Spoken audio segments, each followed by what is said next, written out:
Hey, Warrior Saints, good morning. Happy Wednesday. Welcome to our Crucifixional live stream. Father Chris with you, and glad to have you beautiful people with us. Welcome to our Wednesday episode of the Crucifixional live stream. We are talking about the gospel readings that we read in the Orthodox Church in the first week of Great Lent, which is this week, in the Compline service. This evening, we're going to hear from Mark chapter 11. And he's talking about a fig tree and it withers, and Jesus, teaches his disciples the lesson about the withered fig tree. And then he goes into this verse about praying and forgiveness, which is key and it's essential in Lent when somebody has something against us, about forgiveness. And forgiveness is a really hot topic because, we're such an angry culture, society, globe. And everybody's so, sensitive about everything and taking offense at everything, and people harm us all the time and we harm people all the time, and forgiveness has become a lost but a most essential and necessary virtue. We have to be able to forgive other people, right? It's a commandment, for heaven's sakes, to forgive other people.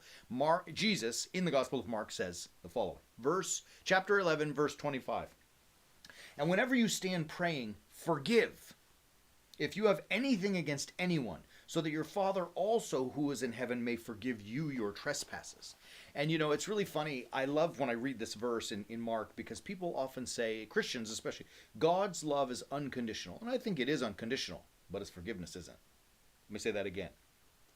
God's love is unconditional, but its forgiveness ain't, right? It's very clear. If you forgive the other, then your Father will forgive you, right? Like he's watching, God is watching you to see how you live your life.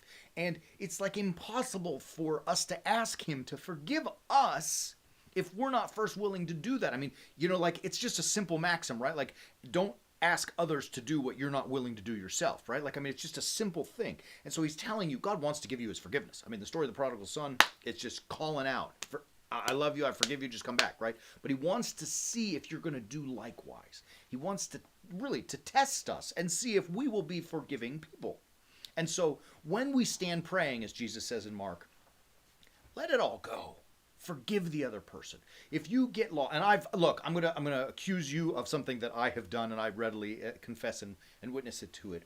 I have been in prayer sometimes where I'm like, oh my gosh, God, please punish that big jerk because he did this thing and he's so bad and he's so wrong. Like all of a sudden my prayer becomes consumed with the condemnation of the other person. And look, here's the fascinating part.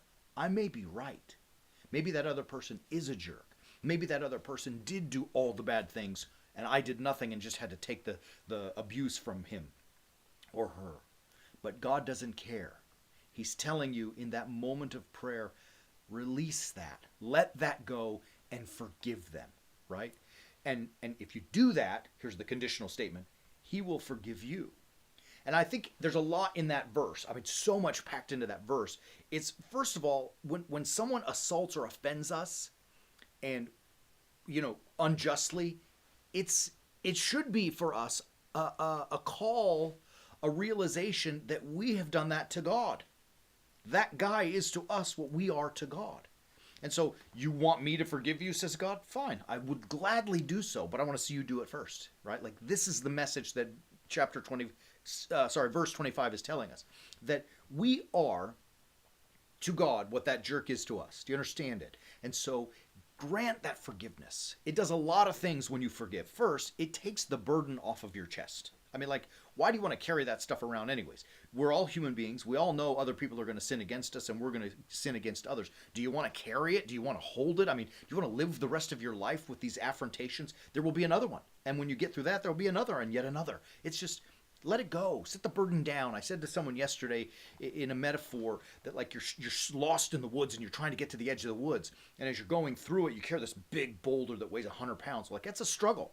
To get out of the woods, first of all, it's a struggle. Now I got this big rock. And at some point you realize, like, if I want to get out of here, I got to put this rock down. I don't need the rock. I want to get out of the forest. Let that rock be an image for you of that grudge or that hardship or hurt that you hold against another person. Set it down. Let it go. It's not always easy. I do know that.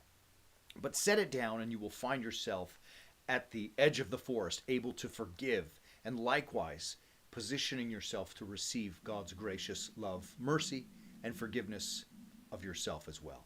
It's such a freeing place to be. It's such a better life. It really is. So as we are journeying at the beginning here of Lent in this very first week, let it our focus be on forgiveness to others and asking forgiveness of God.